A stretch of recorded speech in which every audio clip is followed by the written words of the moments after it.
नमस्कार भैया लोग, हम गायिका रोशनी सरगम। एक जनी हमार भौजाई बाड़ी, रोज पूछा तारी कि यूपी में का बा।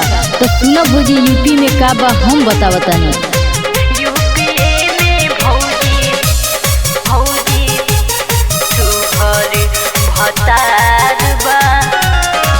काबा काबा पहिले बाड़ू बड़ बड़ विचार बा,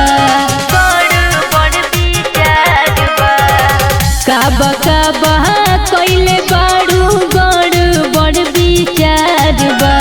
ए भौजी सुनो, यूपीए में भौजी तोहर सुघर भतार बा।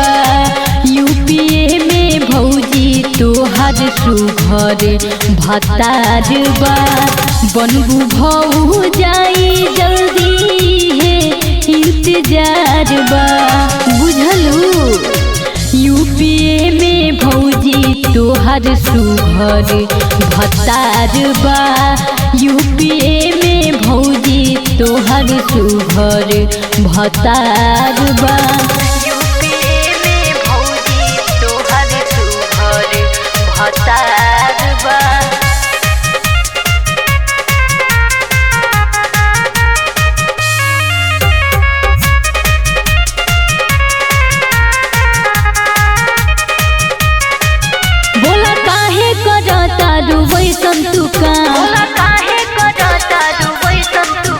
आप ससुरा के तू तो कडेलू बदना, बोला काहे करता रू वैसन तू काम। केहू ससुरा के ऐसे करेला बदना। जौना पतरी में खैलू दिहलू वही के तू फाज हो।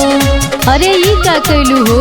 यूपी में बा भौजी तोहर सुघर भतार हो। यूपी में बा भौजी तोहर सुघर भतार हो।